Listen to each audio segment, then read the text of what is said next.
to host this event. Happy book birthday. Thank you.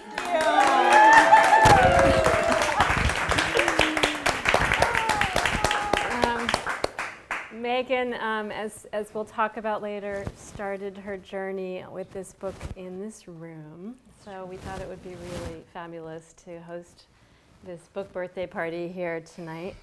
And she's going to read for a little bit, and then we'll have a conversation, and people can also ask questions at the end. But I'm so thrilled to have you here. For those of you who don't know Megan, she's a fabulous writer, editor. She runs a business called Wordlift yep. in East Hampton. And Superbloom is her first wonderful novel. And so I'm just thrilled that you're all here to help us celebrate this book launch tonight. So I will turn it over to you. Thank you. Oh my gosh, you guys. It's so exciting. There's a seat here. Does someone want it? There's like big cozy chairs right there. I feel a little like this dress today, like kind of like both like peaceful and insane, like two halves. This is so insane to like be here knowing that like 8 years ago I was just like writing little bits in my journal and praying that Dori wouldn't make us read out loud because I'm really nervous public speaker actually, which you'll probably see as I stumble along. I'm so grateful that Dori offered to host me tonight. And before I get started, I just wanted to thank my husband, Alex, who has been a major supporter of me along the way of this journey. And it's been a long journey. It's been up and down. There's been a lot of tears. And even the week before I got my book deal, I was like crying in the kitchen, like, is this ever going to happen? And he would always just remind me that I was doing this because I love it so much, and it wasn't about what it was going to happen. But he was like, but get a deal. No, no. So just thank you so much. And he is definitely holding down the fort while I do a lot of traveling, and we've got 2 young kids still, and he's just rocking it on the home front. So thank you, honey. Yeah. Yeah, readings are like new for me, and I actually gathered some people twice to practice reading because I get really nervous when it gets really formal. It's just weird. So I'm gonna do my best. I'm gonna read chapter 1 or part of chapter 1, depending on if I start freaking out. Superbloom is about a massage therapist named Joan Johnston who's about to get fired from her job at a spa in Vermont. She's grieving the loss of her love, Samuel, who died only 6 months into their epic love story. And she's about to get fired, and you'll see she's gonna get one chance to save her job, which you'll see. So, okay. Chapter 1, fall. Take a little sip of water. Everyone look somewhere else. Mm-hmm. Okay. Superbloom, Fall, Chapter 1. I harbor a secret fantasy to go apeshit at work. Maybe today's the day. My shift is over, and I'm waiting at the reception desk at the Apex Inn and Spa to get my bookings for tomorrow. It's been a doozy. One rude client took a phone call mid-massage, gabbing about who's getting the Hamptons house in her divorce.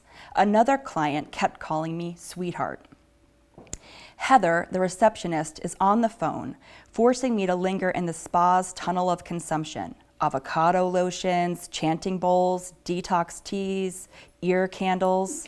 It's like Gandhi said, renounce and enjoy all these products.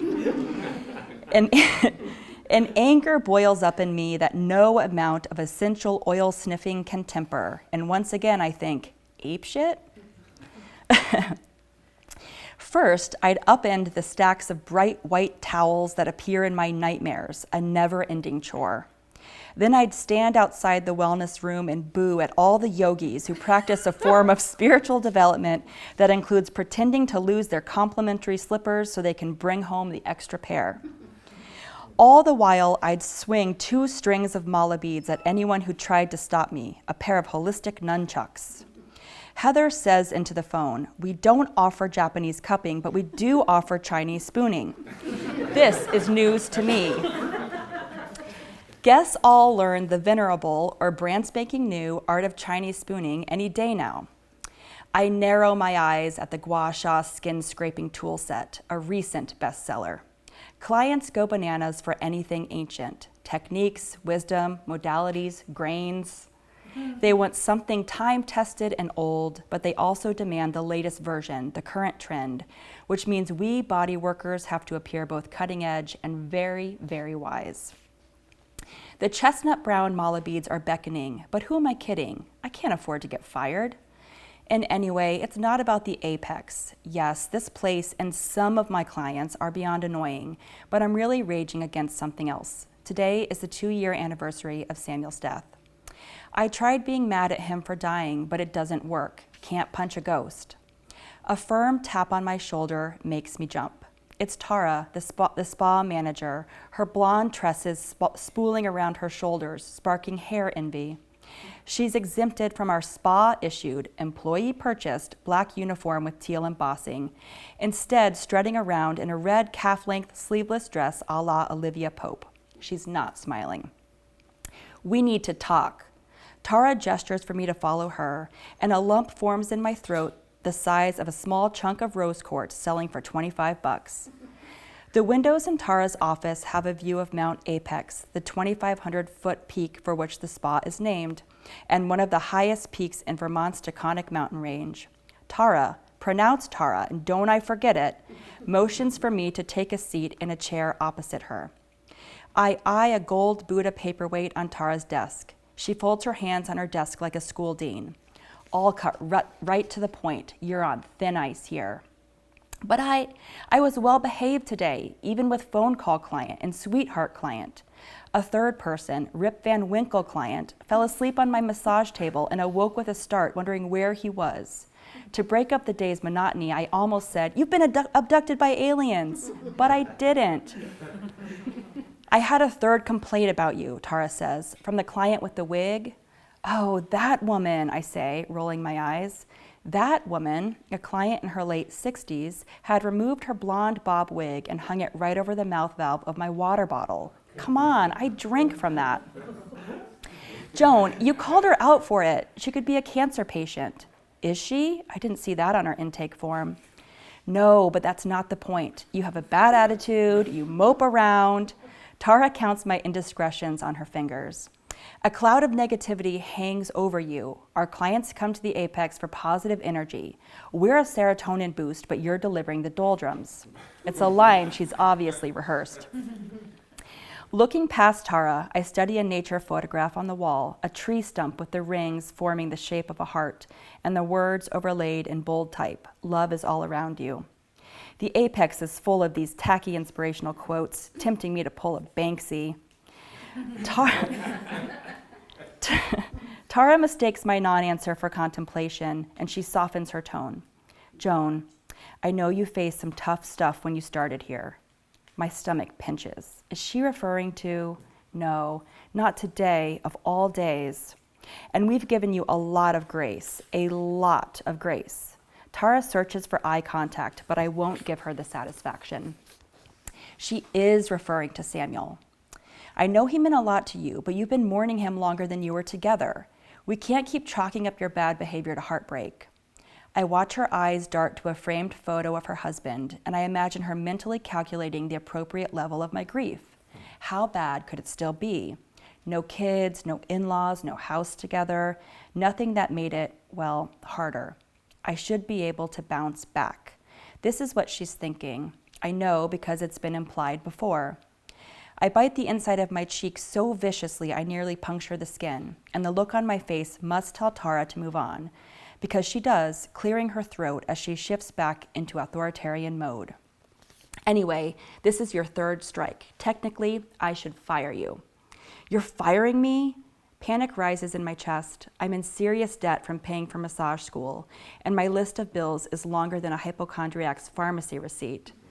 I've been playing a dangerous game at work, I know, but I can't seem to stop myself. I could be a good massage therapist.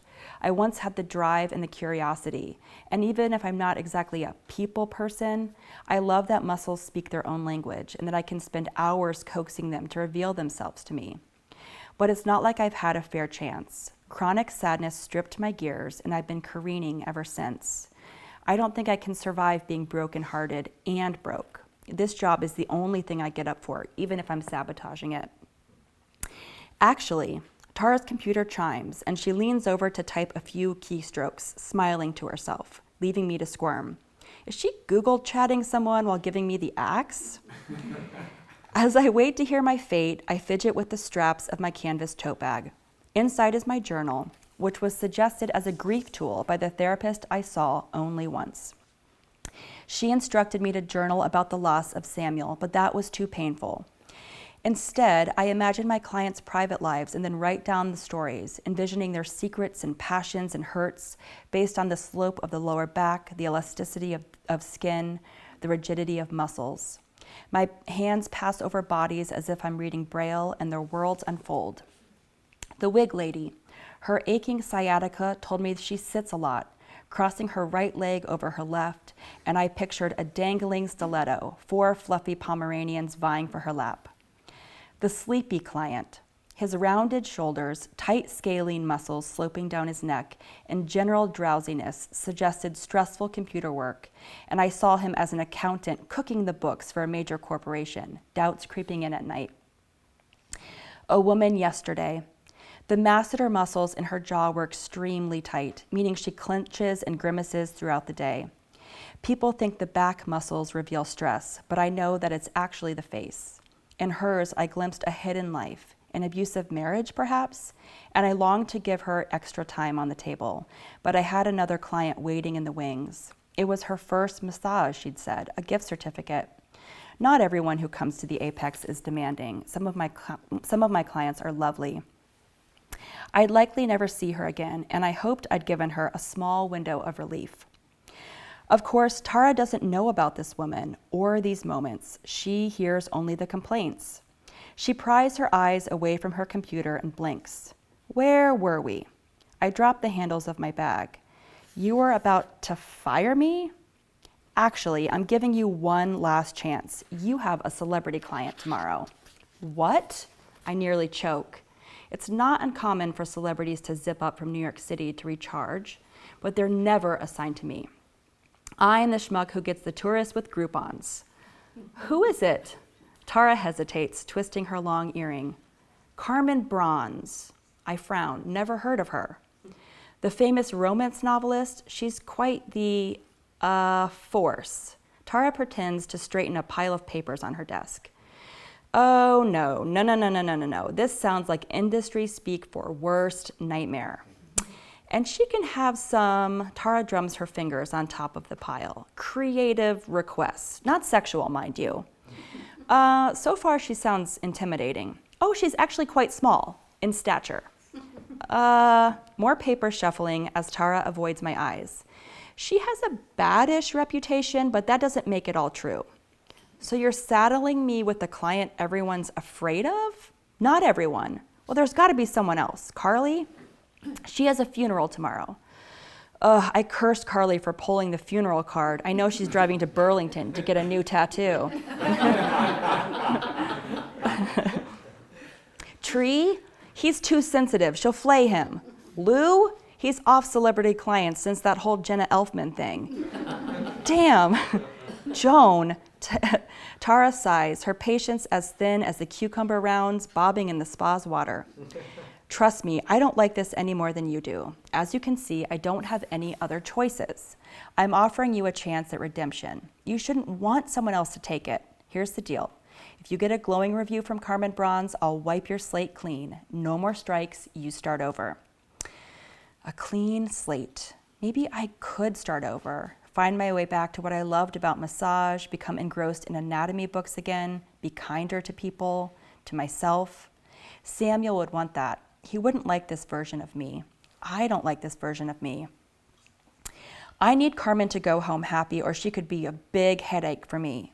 Tara rubs her temples. Her online reviews are legendary. She decimated Banyan Ridge over their detox herbal wraps, and business hasn't been the same since. And we can't afford a bad review from Carmen Bronze. Tara sits up straight in her chair, suppressing a shudder. A gentle knock at Tara's door interrupts us, and Tony, head of maintenance, nudges it open, struggling under the weight of a large framed print under one arm and a stepladder under the other. Ah, Mr. Fix-It is here, Tara says, without offering to help. Can you lean the artwork over there and come back in 5? She answers her phone and turns away from us. I flinch at how Tara's reduced Tony to the guy who does all the odd jobs. I stand up, taking the ladder. Thank you, he says. These god-awful prints will be the death of us, I whisper. Tony chuckles easily, as if a laugh has been waiting to happen all morning. The first genuine smile of the day springs to my lips. You got that right, he responds, smiling too, the skin around his eyes folding like the ribs of a seashell. He starts to say something else, but the walkie-talkie on his belt interrupts. We got a problem in the pool. He groans, but he doesn't seem annoyed to go deal with what's likely a floating turd. Reaching for the door and nodding toward Tara, he says quietly, "Tell her I'll be back in a bit." Tara hangs up, but before I can sit down again, she holds up a hand to stop me. What I've been trying to say is, if you don't get a glowing review from Carmen, if you mess this up, tomorrow will be your last day. Her words hit me like that Buddha paperweight to the gut. It's an impossible task. The world's grumpiest body worker has to impress the world's fussiest client. I feel like I'm an anesthetized squirrel being sent into a lion's den. But what choice do I have, really? I've backed myself into this corner. I've got to fight like hell to keep this job. This Carmen Bronze character doesn't know who she's... Joan, are you okay? Yes, why? Well, you just threw a punch into the air. You're not planning to hurt Carmen Bronze, are you? I laugh like that's absurd. Of course not. You'll be at your very best? My very, very best. I don't have a best. Tara and I are both in trouble. As I close the door, Tara calls after me in a sing-song voice. Tell everyone I'll be a few minutes late to staff meeting. Staff meeting, I forgot. Now there's a place where I could really go apeshit.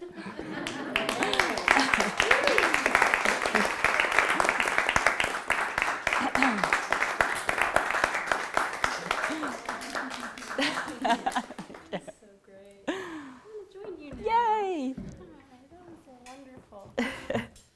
See what you're all in for, reading this book. I'm about halfway through this version, and it's so fantastic. Yay, thank you. And as you're reading, I'm thinking, like, she's the greatest protagonist because she's so down. She's really grumpy. She's and yet the stakes are really high for her. Yeah. Which you really set that up so beautifully. So, I mean, Joan, she's grieving. She doesn't like her job. She's not good at her job, but Right. but she's got all this debt she has to pay. Yes. Right. Where did this character come from? I know she's not you. Yes. Although I'm guessing, parts of you infiltrated her. I think there's parts of me in all the characters, oddly. So could you tell us a little bit about the birth of this character and how she came to you? So the whole story came to me. I was actually on a spa trip to Vermont. Alex surprised me for my birthday. And I was getting a massage. And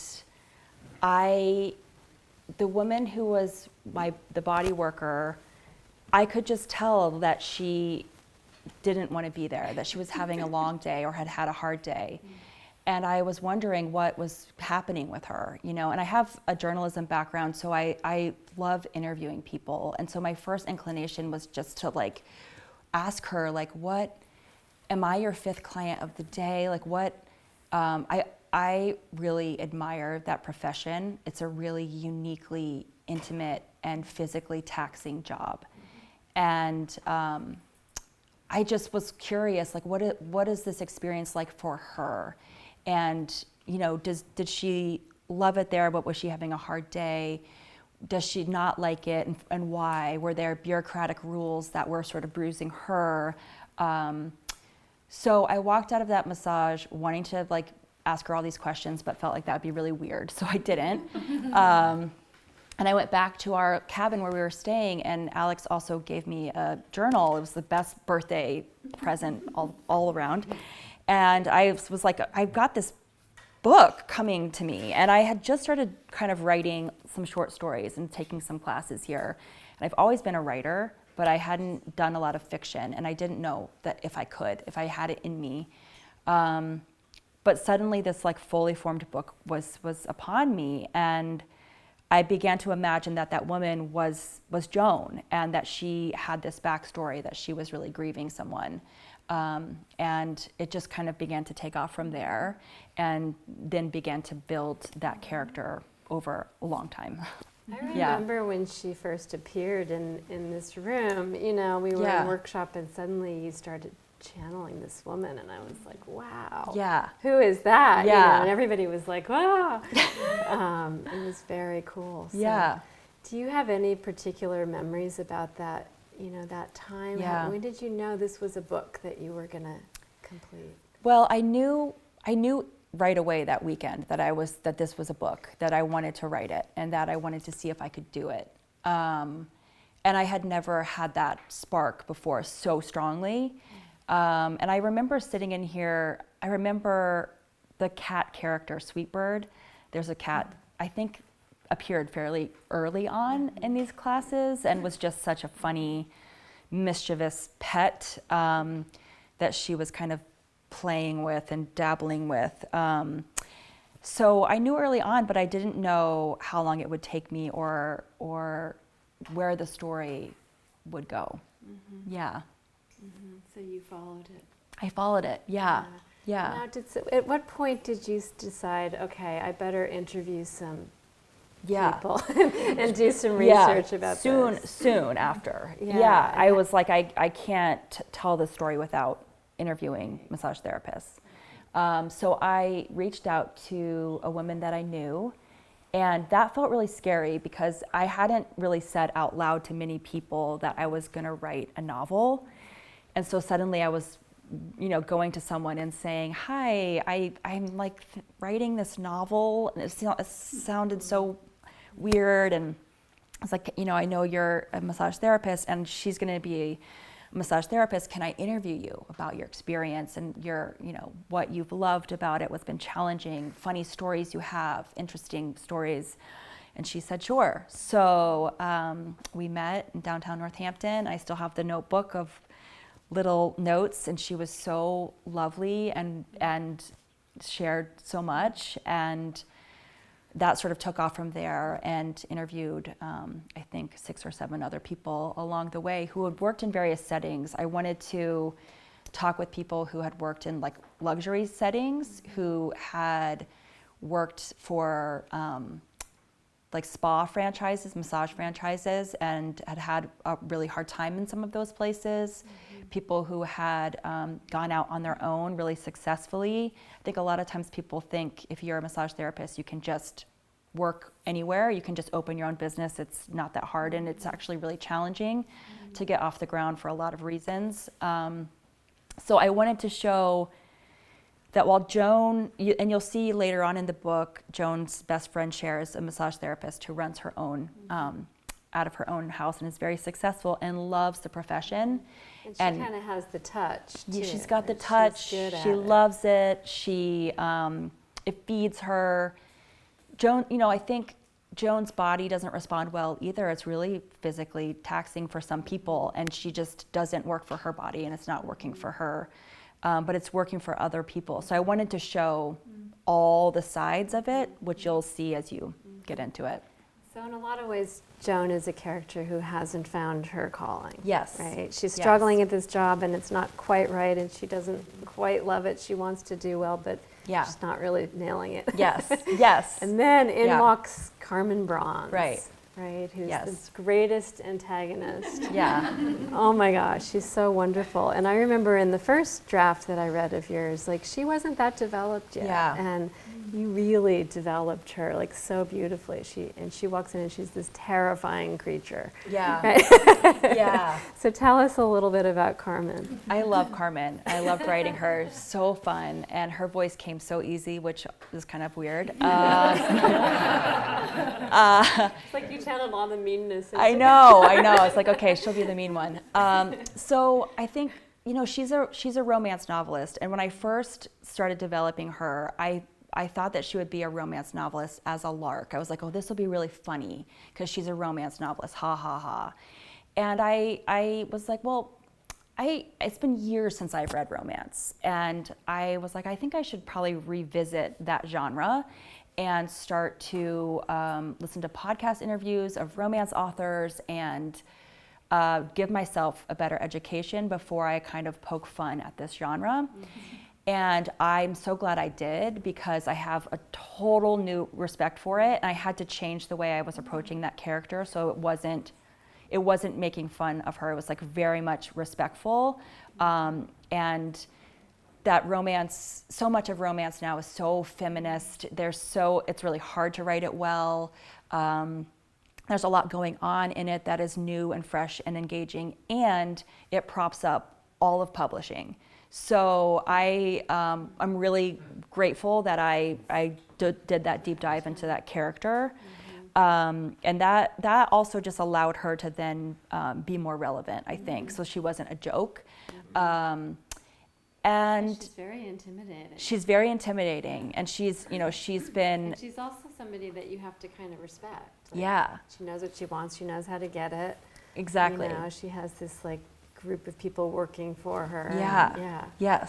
Yes. And one piece of feedback that my editor gave when she gave me my sort of edit letter was, I want to see Carmen have a bigger story arc alongside Joan, where Carmen has like a better ending with Joan, alongside Joan. And she was like, it's at the end, this doesn't give much away, but it does feel like Joan's community is hugging her, basically. And she was like, I want Carmen to be involved in that, and I want her to feel some of that too. So that little bit of feedback humanized her, while also allowing her to be really outlandish, and to let some of that humor be really crazy and have these like funny one-liners. Yeah. That's wonderful. Yeah. What good advice. It was good. Yeah. So, and speaking of the humor, can we talk about humor for a second? Yeah. You do it so Thank beautifully, you. And it's not something that I do well as a writer. Like I have little bits of it, and I'm subtle, but like your humor is just like laugh out loud kind of stuff, and yet like I'm really noticing that just under the surface of that humor, there's always another emotion. Anger or deep sorrow. Yeah. And this is really a book about grieving. It's a book about deep sorrow. Yeah. And, so I wonder if you can talk a little bit about that. And I'm thinking of one, the scene where she and Samuel first realize that they really like each other. Yeah. And they're giving, so Samuel, she meets him in massage school. Right. And there's this beautiful chapter where they're giving each other massages as part of their training, and she does it, and then he farts on the massage table, and it's hysterical. Yeah. It's all this sort of like, and then yes. It's just completely, and they both laugh, and and it just kind of takes that's their relationship, right? Yeah. But then, like just a few paragraphs later, there's this really deep and tender connection that happens through him touching her and seeing her. Yeah. So I just wanted to ask you about, to what degree do you have to work at that level of humor, and what would you tell the rest of us who aren't particularly like gifted at it? Like how does it work? What have you learned about it? I've learned a lot. And some of that early feedback came from you, which was really, really valuable, really important, because Dori read my first iteration. She was my first reader of the entire book. And she gave me some great feedback. And The early versions, Joan was even more crotchety, and the humor, Joan was making a lot of observations and kind of making, not making fun, but like sort of funny observations about the people on her massage table. And those are people who are in a really vulnerable place. And the hierarchy of power is Joan's the more powerful one in that scenario, but she's kind of making fun of these people. And it was kind of cringy. And you kind of called me out on that. And I had to take a different look at that humor and have Joan kind of punching up rather than punching down. So when she is making kind of comments or things like that, it's at maybe the establishment or people who have power over her, or she's punching in toward herself in a self-deprecating way. So I had to really hone that and walk that fine line, and that was such important feedback in the beginning. And to just be kinder, like that's not that funny. I had to, with my editor at the end, strip jokes, like what's really landing. Let's make sure that the things that are funny we're really keeping in, and take out the other things so that it's calibrated right. Because I am trying to take the reader on an experience, and I am very purposely, I'm consciously saying, I'm going to start off in a really funny moment here, but I'm going to take you somewhere deeper toward the end, or vice versa. But if I'm like, joke, tender, joke, it just doesn't. So we had to really strip it. Sometimes that was painful, like, or she would say, this is not really funny. And sometimes that's subjective, and we'd, fight over a line, like, I want this thing in. But I also felt incredibly grateful that I had a publisher and an editor who was willing to do some slapstick, farting, dark humor, ridiculousness, like silly stuff. I really like reading that kind of thing. I wanted to have the tender, I wanted to have the outlandish at the same time, and to marry those two, I like reading that type of stuff. So that's what I was going for, and I think it's taken me a long time to be like, yeah, I'm funny, like I think, I was, even when I was like young, I can remember being in a class, like 5th grade, and feeling like I could say a funny quip, but I was gonna let a boy do it because I wanted to kind of be desired, and to be desired was to be sort of feminine and to not be funny. We're kind of cultured that way. We're kind of taught that. And so kind of stuffing down that funniness for a long time, and then just being kind of funny in my private life and things like that. So making that be my voice, and like deciding that I'm gonna put that on the page, took some courage. Like, this is gonna be what my voice is as an author. And and I'm still working on striking it right. Yeah. It's really fun to hear you talk about the collaboration with your editor. Yeah. Taking jokes out. Yeah. And, this stuff doesn't just land right on the page and Yeah. go to the press. No. So I want to just go there, because I know there are writers Yeah. in the audience. How many people here are writers? Who, we're all obsessed with the process of how much do we have to revise this thing? Yeah. And I know you had quite a journey through different drafts and different editors. And would you be willing to share that with us a little bit? Sure. Yeah. So I think I wrote my first iteration of Superbloom in about a year. Dori was my reader, and she gave me great feedback. And I took that feedback and I, did a very quick edit. And I sent it out to agents thinking I was going to be somebody's unicorn, and they were going to rush out of their office door and be like, I found her, and I heard from no one. And that was like crickets, but also extremely loud. And I was like, oh my God, okay, I have a lot to learn. And at that point, beyond, Did you go straight to I have a lot to learn, or did you get really discouraged? I was really discouraged. I was definitely really discouraged and embarrassed and humbled. And I don't have an MFA. I had been reading, but I hadn't been studying fiction in a way that I ended up studying it. I felt like, and it was still a few years even after that I started to look at structures of novels, the 3-act structure, inciting incidents, all these things that actually, if I had studied that, it would have sped things up a little bit. So, my journey was like 8 years long. And in that process, I also had 2 young kids. I was running my business.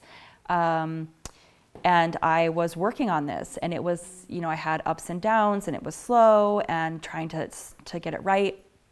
I went back out again, I think in 2019 to agents, and I got, after revising it a lot. I have like printed out manuscripts at home. It's like a huge stack. How many versions do you think? 20. I mean, a lot, and I would have readers, and I would get feedback from people, and honing it. It's like you're kind of putting it through like a sieve, like in each version is like stronger and stronger and stronger.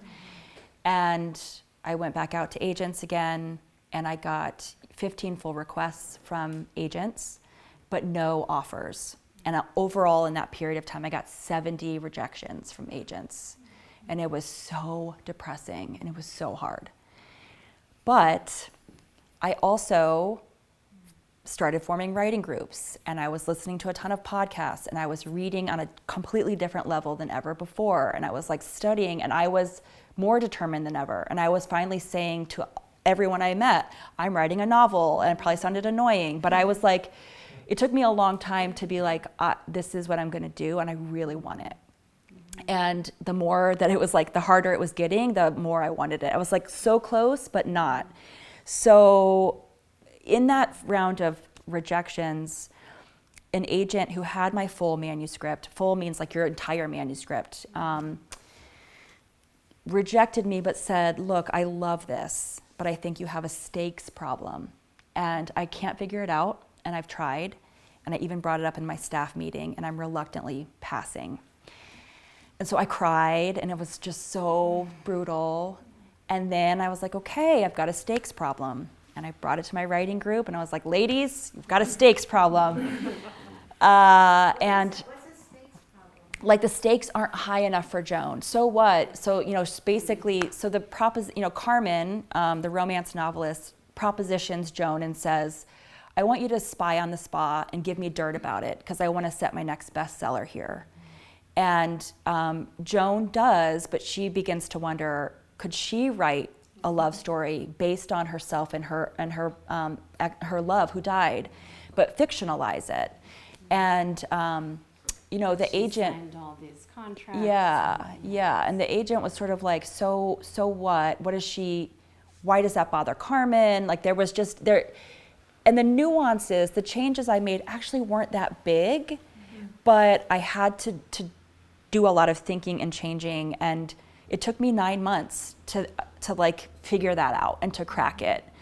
And I went back to that agent the following fall and was like, hi, this doesn't usually happen, but would you look again? And she was like, I'm so happy to see you. Yes, thank you. 4 months go by. I still haven't heard anything. And in the meantime, I got my manuscript out with other people.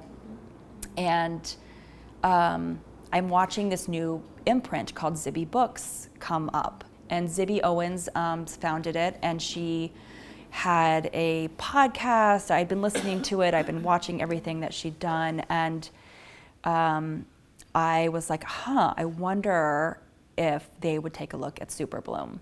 And should I pause there, or should I tell the rest of that story? I want to hear how you came up with Superbloom. The title.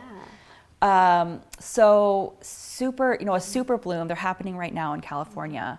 A Superbloom is basically when you have all those desert wildflower seeds that are in a desert, and they've been lying dormant for years, and it's a very rare phenomenon. And when the right conditions happen, they just bloom and they're just cover the mountainsides and you can see them from space.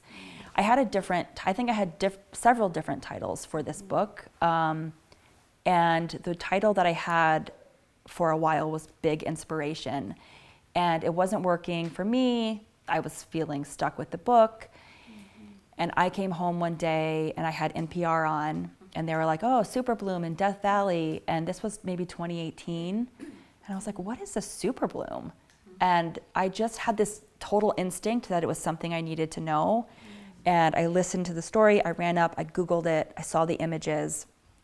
And I was like, oh my God, this is the metaphor for my character, this dormant potential that's been lying, waiting for the right conditions. It's a little bit the metaphor for me. It's the through line for my novel. This is my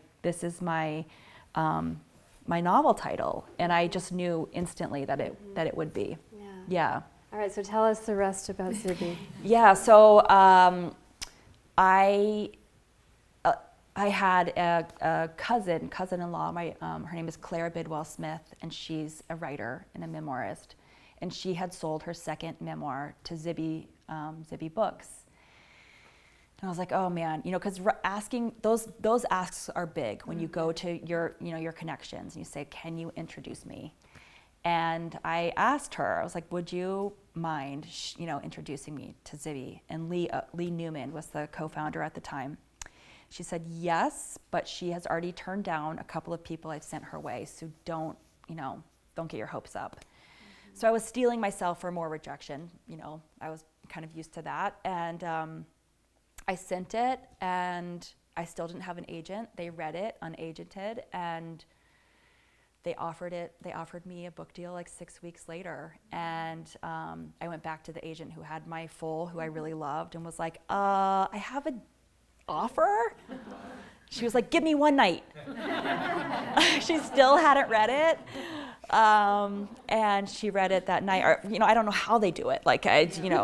And we chatted the next day for an hour, and she offered, and the whole thing came together in 1 week, and it was a total dream. Yeah. Yeah.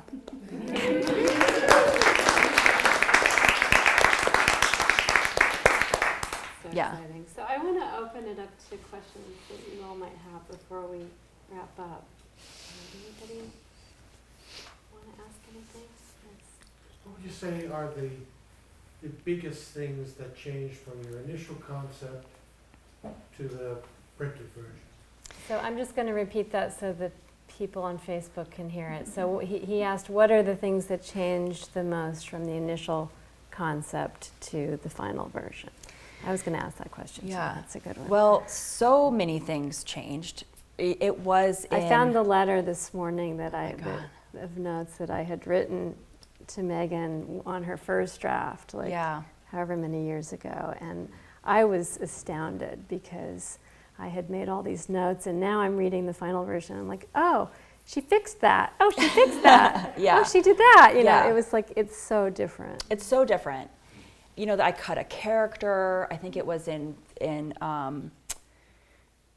third person. It was first person. I mean, I did so many different things. I think I was getting a lot of feedback early on, and even with agents, that Joan was too unlikable. Mm-hmm. And I kind of bristled at that at first, because I was like, I don't like to be told a woman's unlikable. But when you hear it multiple times, you kind of have to pay attention. And so I began looking at that chapter, the first chapter, again, because that opening chapter is so important. Mm-hmm. And I made some really subtle but important changes to allow you all to see that, yes, she's kind of crotchety and she's grumpy, but she's also at the bottom of the barrel, and things are really rough for her. And she's also recognizing that she says to herself, I don't even like this version of me. And so the reader knows that you're not going to get just that sourness the whole time. You kind of get an inkling that she's going to change and transform, and that there's tenderness underneath. And even when she has the moment of tenderness toward the woman with the sort of tight jawline and worries about her, that shows like a humanness in her that wasn't there for a while. And just like those things are just really key, but it also took so long to get to, like for me to be like, oh, right, that's gonna help, that's gonna help. You know, there were about 9 areas that my editor gave me in the edit letter, and one was dial up Vermont. You know, she was like, this is such an amazing setting, and she was like, you don't need a ton, but just like here and there, drop little tidbits about the setting, because people who are from there want to see it reflected, and people who aren't from there want to be transported. So I did that a little bit. And then the other biggest thing is, there is a book within a book in this. It's like a nested story. So the reader gets to read snippets of Joan's book that she begins to write. And that also took a while to come to. I had Joan sort of explaining what her story was, and my writing group came back to me and said, this is boring. And I was really nervous about writing a book in a book. That's tough to pull off. You're not only, you know, you're trying to get readers hooked with your story, and then you have to get them hooked with the second story and invested. And some people drop away, they don't like it, or they don't even like it, you know, in any book. It's a concept, it's a hard one. And I was also just so done. I didn't want to write like, oh, Joan's voice and this new story, but actually it was really, really helpful. I went back, I realized I didn't have to write a ton. It was just little snippets. And it became a plot tool that allowed me to not get too steeped in backstory with Samuel, the man who dies. I could take bits of Samuel and put him into this fictional character who's very much alive, and you didn't have to read tons and tons of chapters of a character you know has already died, which is, you know, a bummer. So yeah, those are some of the things. A lot changed. Was there anything that you towed the line on and said, no, I won't change that? That's a great question. He said, was there anything you towed the line on that didn't want to change for the editors?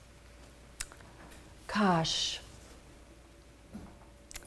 Nothing is coming to mind. I know we had some like, you know, head-to-heads around like, I don't know, I like this, I like that, and I don't quite remember. I got really lucky that at the end, it wasn't an overhaul, that I didn't have to do a major rewrite, thank God. They also were like, oh, this is gonna be like one quick edit. And I was like, really? Oh, awesome. And it was not that. It was like, this is taking a lot of work, and it made the story so much richer, and I'm so grateful for it. Is that me? I don't know. I think it might be. Okay, sorry about that. Is that our babysitter? Okay. Okay. I can't think of anything right now, yeah. Any other questions? I want to know, like, how did the whole experience of writing the first book change you as a reader and also change you as a writer of the second book that you're working on? So she asked, how did writing this book change Megan as a reader and also as a writer for the second book that she's now working on? I have so much respect for any book I see on a shelf. So many people have worked on every single book on every level, and it's astounding how much detail has to go into every book, how many times you have to read your own book before it gets published. So I just have so much respect, and I do read differently now, where I think it's really important if you're a writer to study structure. That doesn't mean that you have to then write. Yeah, I don't know what's happening, but your phone's exploding. That is. I thought I had it on silent. Maybe it's all your fans. Yeah, I know. It's just they're all texting you at once. I thought it was on silent. I'm so sorry. Let me just make sure. Silent mode on. I think the best, once you know structure, then you can make it look seamless in your own book, and you can break the rules, and then you can, the best people are doing it and you don't see it, but actually, oh, the inciting incident just happened and you're in chapter 3. You know, like it's happening, but you don't even know it. So I'm seeing that and aware of that stuff now, and have a big appreciation for the people who are doing it well. And now that I know a lot of that stuff, it is making book 2 come so much easier. I've never written under contract. This is totally new. And so I have a deadline and that feels hard. But I also have a team of people to help me if I'm, you know, writing myself into a corner. And I'm not having to, I mean, I want to impress them, but I don't have to like win them over. They're on my side now and they can brainstorm with me, which is amazing. Yeah. One more question, Emily? I have so many questions. Everything you've said has been absolutely amazing. This has been so enlightening and insightful. I've loved every minute of it. But I'm so fascinated by this journey to publication that you had, and the fact that it took so much effort, obviously, in drafting and redrafting and revising. But also, that's a lot of life to live through. Yeah. And you said a lot of things changed in your own life. You became a mother. You Yeah. started a business. And so I can only imagine that your commitment, your motivation, your drive to this project sort of came and went. Yeah. Waned, maybe. Mm-hmm. And I'm wondering if in those moments of feeling a little less motivated, did you sort of force yourself to push through, or did you allow yourself to kind of step back, experience life, and let that inform the drafting process? Yeah. So the question for Facebook people is, Emily asked, during these ebbs and flows of the process of writing this book and life happening all around at the same time, did you keep pushing through, or did you kind of like let yourself have breaks and did I say that right? Yeah. And let life happen, kind of. I think when I first started writing this novel, I thought that if I didn't get swooped up right away, that I didn't have talent. And I didn't realize that getting a book published is akin to like being like, oh, I'm gonna go play on the World Cup team, and like without like practicing much, you know? And so I had to really humble myself and then grind it out for a long time and learn it and study it, practice it. And that also, there were complete ups and downs where I had to, you know, and I was really aware at that point, because I think we all hear these like overnight success stories, and that's what we're kind of taught, but we don't really hear about the grind for a lot of writers. So as I began to hear that, I was like, oh, so many writers have like 4 novels in a drawer, you know, at least. Like, so there were moments where I thought Superbloom might go in a drawer and not get published. It might be that's the case. And I did start a different one for a while, because I was like, I just have to take a break. This is not working. I can't figure it out, or I'm waiting to hear back from people. I'm going to start on a different project.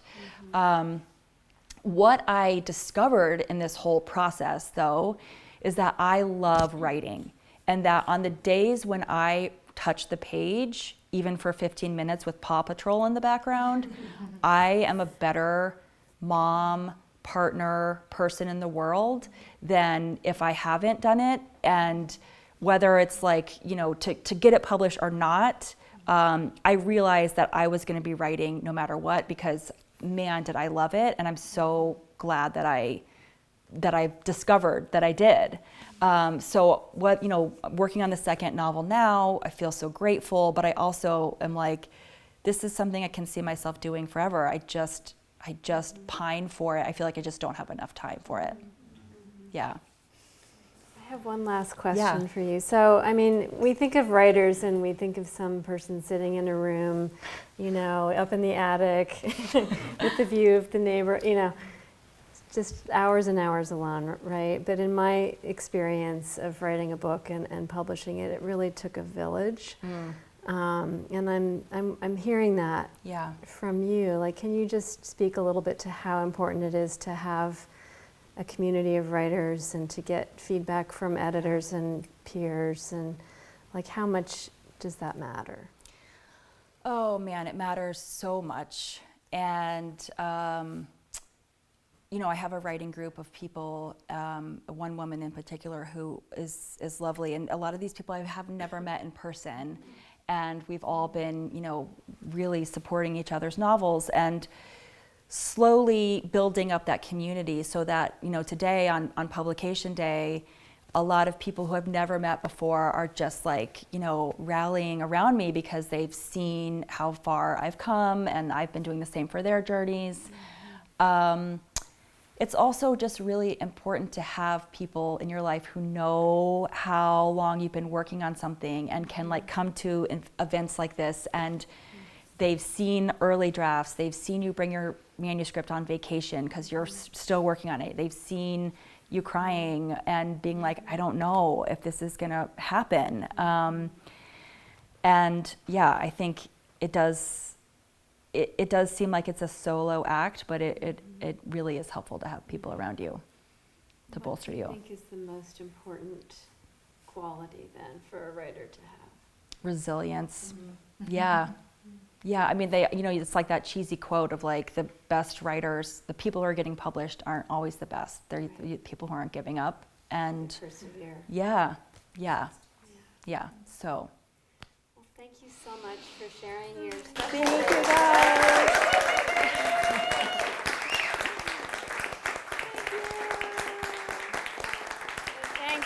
Thanks to all of you here for being part of the village that took part in this event. It's really great to see all these faces. And thanks to our videographer, Cedric. And thanks to you guys on Facebook. Thank you. Take care. Woo!